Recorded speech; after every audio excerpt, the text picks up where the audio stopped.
सुप्रभात बच्चों। आज हम हिंदी की पुस्तक रुनझुन कक्षा छठी के 11वें अध्याय मेरी विदेश यात्रा शीर्षक पाठ को पढ़ेंगे। यह मेरी पहली विदेश यात्रा थी। मित्रों के परामर्श से मैंने सर्दी के लिए गर्म कपड़े बनवाए। मैं केवल खादी वस्त्र ही पहना करता था।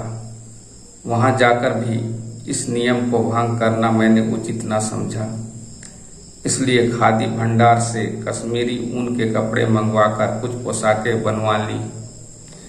कपड़े की काट छांट भी भारतीयता के लिए अनुरूप ही रखी। फलस्वरूप बहुत कम खर्चे में काम के लायक काफी कपड़े तैयार हो गए। जहाज पर मेरी पोशाक लोगों के कौतूहल का केंद्र बनी रही। एक पारसी दंपति और एक अंग्रेज सज्जन मेरी ओर विशेष आकर्षित हुए। उन सबके साथ गांधी जी खादी और शाकाहार के संबंध में बातचीत करने में समय आसानी से कटने लगा। तब तक हमारा जहाज स्वेज नहर होते हुए भूमध्य सागर में पहुंच चुका था। भूमध्य सागर में हवा में ठंडक थी, इसलिए कुछ सर्दी लगने लगी। हवा में कुछ जोरों से चल रही थी, जिससे जहाज कुछ कुछ हिलता हुआ बढ़ता रहा। जहाज जब इटली के निकटवर्ती सिसिली टापू के पास होकर गुजरा, तब वहां का शहर कुछ दूर से देखने में आया। वहां के पहाड़ साफ नजर रहे थे। कुछ दिन बाद हम मार्सेल पहुंच गए। समुद्र यात्रा में चारों ओर पानी ही पानी दिखता है। दिन रात पानी देखते देखते एक दो दिन के बाद जी उब जाता।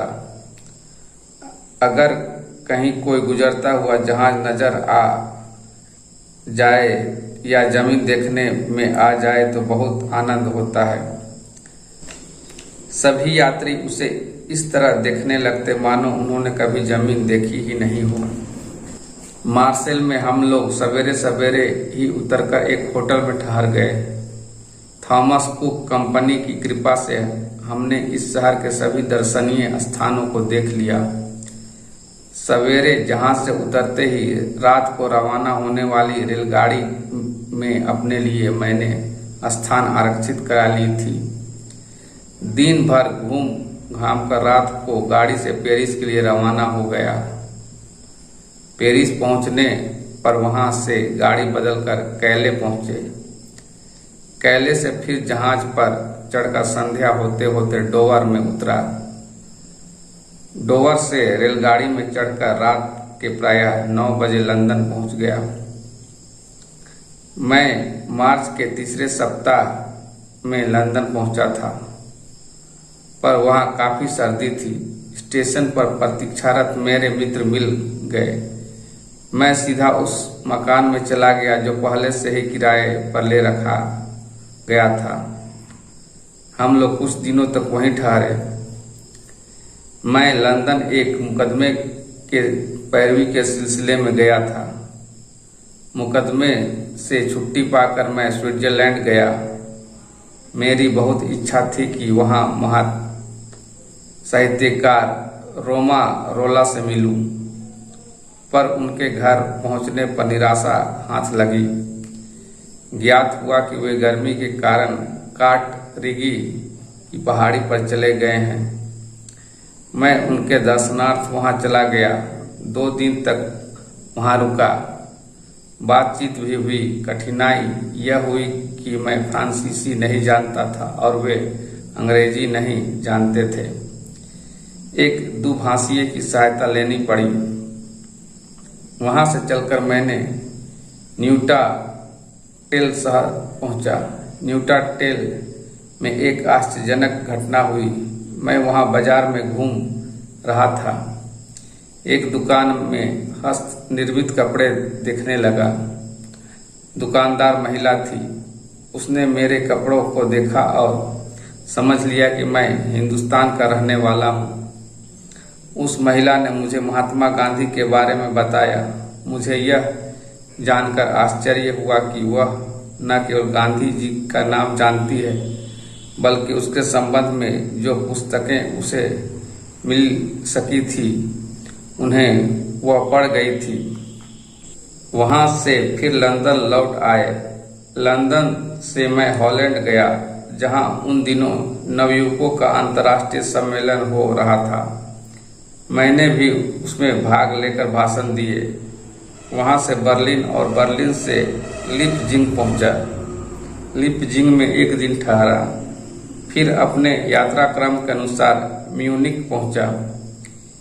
म्यूनिख पहुंचकर वहां प्रख्यात ब्राउन हाउस देखा, जहां हिटलर सभाएं किया करता था।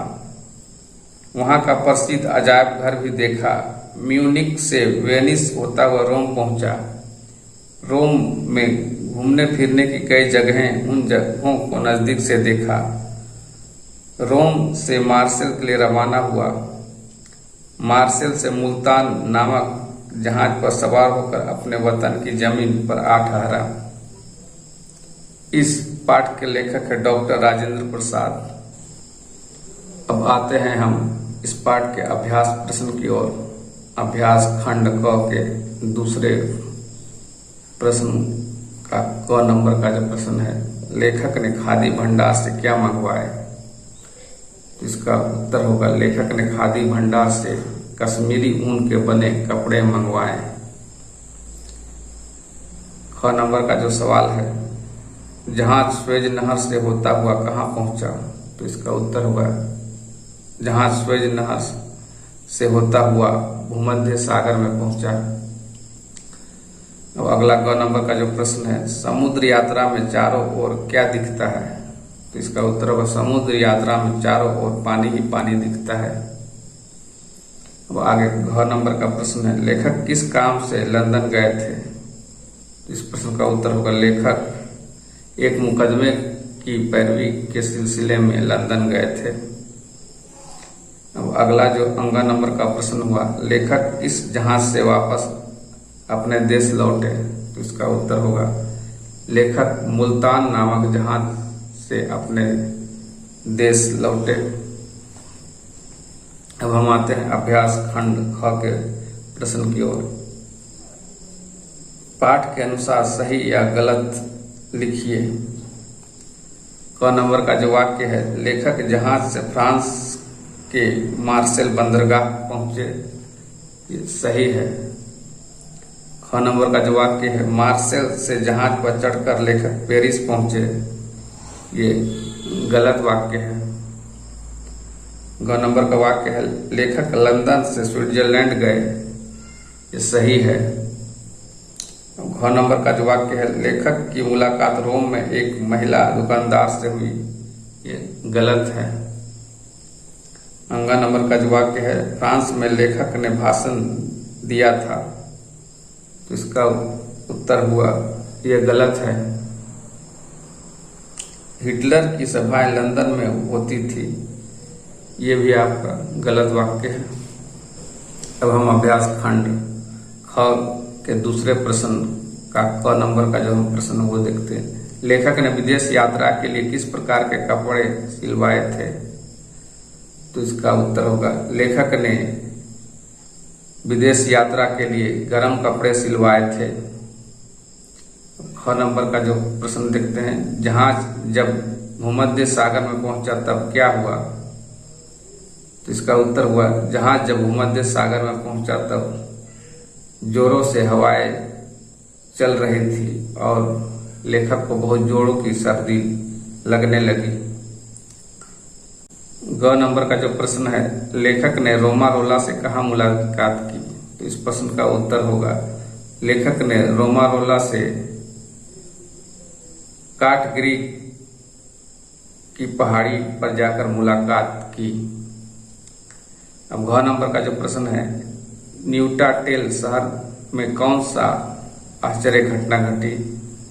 इसका उत्तर होगा, न्यूटाटेल शहर में लेखक की मुलाकात एक महिला दुकानदार से हुई जो गांधी के बारे में जानती थी, साथ ही उसने बहुत सारी पुस्तकों को पढ़ा था।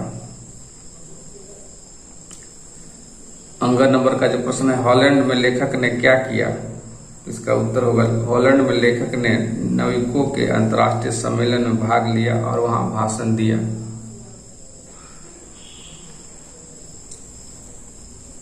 अब हम अभ्यास खंड ग के प्रश्न की ओर आएंगे।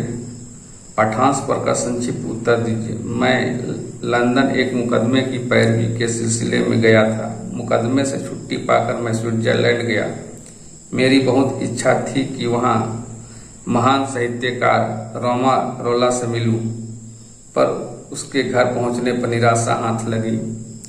ज्ञात हुआ कि वे गर्मी के कारण काटरिगी की पहाड़ी पर चले गए हैं। मैं उनके दर्शनार्थ वहां चला गया। 2-3 तक वहां रहा। बातचीत भी हुई। कठिनाई यह हुई कि मैं फ्रांसीसी नहीं जानता था और वे अंग्रेजी नहीं जानते थे। एक दुभाषीय की सहायता लेनी पड़ी। अब इस पाठांश के आधार पर जो पहला प्रश्न है, रोमा रोला से मिलने लेखक कहाँ गए? तो इसका उत्तर होगा रोमा रोला से मिलने लेखक काटरिगी जगह गए। अगला जो प्रश्न है, दूसरा नंबर का, रोमा रोला से बातचीत करने में किसकी सहायता लेनी पड़ी? तो इसका उत्तर होगा रोमा रोला से बातचीत करने में लेखक को दुभाषीय की मदद लेनी पड़ी। अब हम अभ्यास घ के प्रश्न की ओर आते हैं। पहला जो प्रश्न है, लेखक के मित्र ने उन्हें गर्मी के कपड़े सिलवाने की सलाह क्यों दी? तो इसका उत्तर होगा लेखक के मित्र ने उन्हें गर्मी के कपड़े सिलवाने के लिए इसलिए सलाह दी क्योंकि लंदन में सालों भर सर्दी का मौसम रहता है। अब अगला जो प्रश्न है, महिला दुकानदार से अपनी मुलाकात को लेखक ने आश्चर्यजनक घटना क्यों बतलाया? इसका उत्तर हुआ महिला दुकानदार से अपनी मुलाकात को लेखक ने आश्चर्यजनक इस कारण से बतलाया कि उन्हें आशा नहीं थी कि लंदन में कोई गांधी को जानता होगा। इस कारण से उन्हें आश्चर्य हुआ। अब हम आते हैं अभ्यास खंड अंग के प्रश्न की ओर। पहला जो प्रश्न है, इन वाक्यों की पहचान सरल, संयुक्त या मिश्र वाक्य के रूप में कीजिए। तो पहला जो प्रश्न वाक्य है, मैं सर्दी के लिए कपड़े बनवाए, ये सरल वाक्य है। ख नंबर का जो वाक्य है, हवा में ठंडक थी इसलिए कुछ सर्दी लगने लगी, ये मिश्र वाक्य है। ग नंबर का जो वाक्य है, हम लोग जहाज से उतरे और एक होटल में ठहर गए, ये संयुक्त वाक्य है। घ नंबर का जो वाक्य है, महिला दुकानदार ने मेरे कपड़े को देखा, ये सरल वाक्य है। अंग, मुझे आश्चर्य हुई कि वह महिला गांधी जी का नाम जानती थी, यह मिश्र वाक्य है। अब हम आते हैं च नंबर के वाक्य की ओर। मेरी इच्छा थी कि मैं रोमा रोला से मिलूं, यह मिश्र वाक्य है।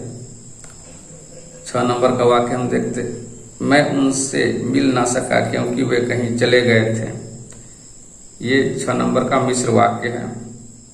अब हम आते हैं इसके दूसरे प्रश्न की ओर। इन वाक्यों में रंगीन शब्द की पहचान सर्वनाम या संकेतवाचक विशेषण के रूप में कीजिए। पहला जो वाक्य है, यह यात्रा मेरे लिए महत्वपूर्ण थी, ये संकेतवाचक विशेषण है।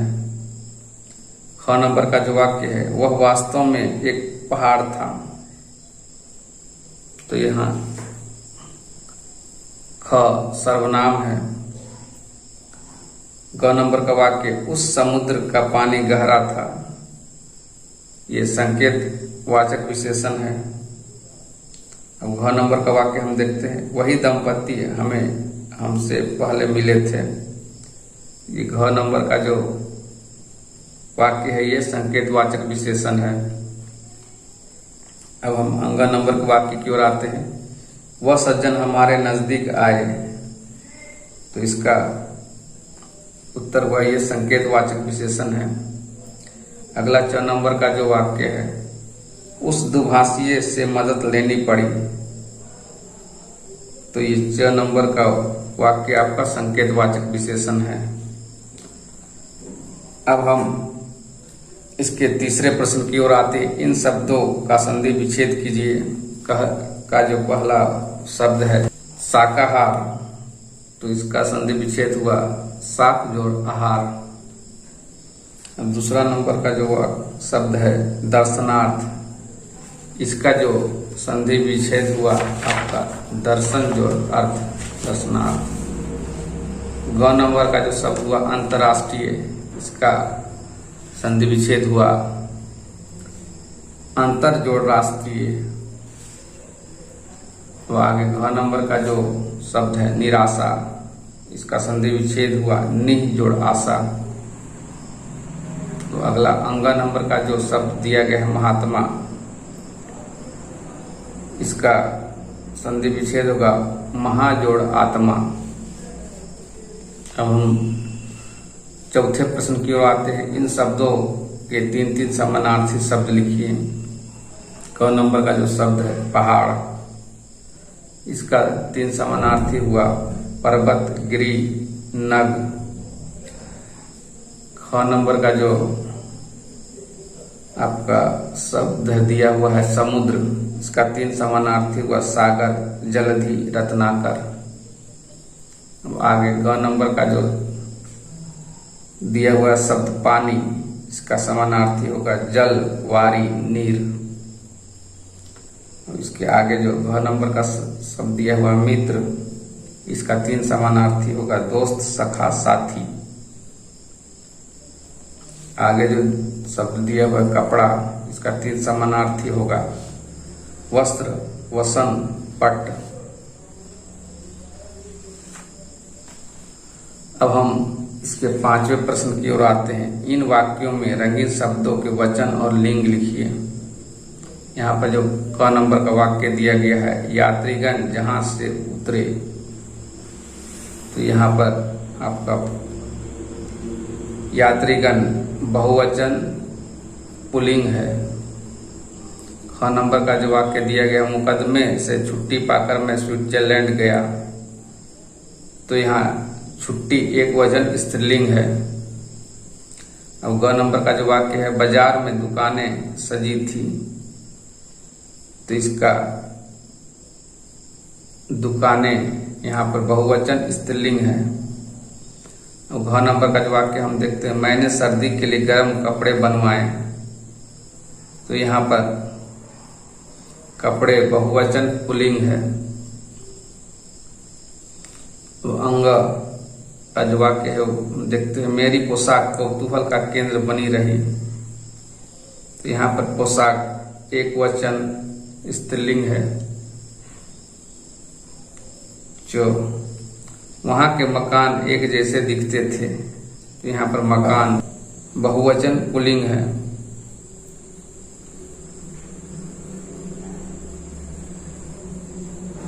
अब हम आगे 6 नंबर के प्रश्न की ओर आते हैं। उपसर्ग या प्रत्यय लगाकर शब्द बनाइए। तो यहाँ पर क नंबर का जो शब्द दिया हुआ कठिन प्लस आई बराबर कठिनाई। ख नंबर का जो शब्द दिया है दर्शन प्लस ई दर्शनीय। अब ग नंबर में आपको करना है वी प्लस ख्यात विख्यात। घ नंबर में आप वी उपसर्ग लगाएंगे वी प्लस देश विदेश। अब 7वें नंबर के प्रश्न की ओर आते हैं। सर्दी का विलोम शब्द क्या होगा? तो यहाँ इसका उत्तर होगा सर्दी का विलोम गर्मी होगा। ख नंबर के प्रश्न की ओर आते हैं। गरम से बनी भाववाचक संज्ञा क्या है? तो इसका यहाँ होगा आपका गर्मी। अब अगला जो प्रश्न है भारतीयता से जुड़े 2 प्रत्यय। तो यहाँ पर य और ता प्रत्यय जुड़ा हुआ है। अगला घ नंबर का जो प्रश्न है, हाथ से बना हुआ वाक्यांश के लिए एक शब्द, इसके लिए एक शब्द होगा हस्त निर्मित। अंगा नंबर का जो वाक्य दिया हुआ है, प्रख्यात में जुड़ा उपसर्ग क्या है, तो इसका उत्तर होगा प्र। अब हम यहाँ अगले 8 नंबर के प्रश्न की ओर आते हैं। वाक्य बनाइए। तो पहला जो शब्द दिया गया है सहायता, इसका वाक्य होगा मैंने गरीब व्यक्ति की सहायता की। अब दूसरा जो शब्द है दर्शनीय,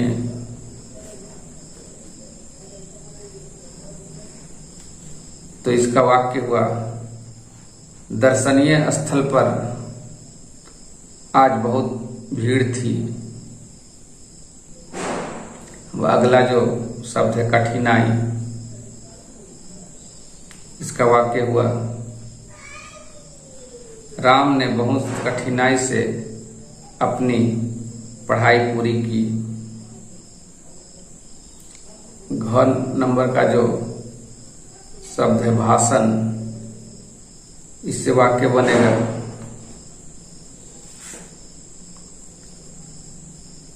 नेताजी ने आज सभा में भाषण दिया। आगे का जो शब्द है वतन, इसका जो वाक्य होगा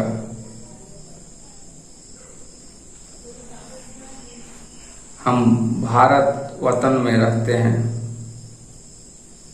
अब अगला जो शब्द है आश्चर्य, इसका वाक्य होगा मेरे पिता के अचानक घर आने पर मुझे काफी आश्चर्य हुआ। तो बच्चों, इस तरह हमने देखा, आज पूरे पाठ को हम लोगों ने पढ़ा, साथ ही साथ इसके अभ्यास प्रश्नों को भी किया। आप पाठ को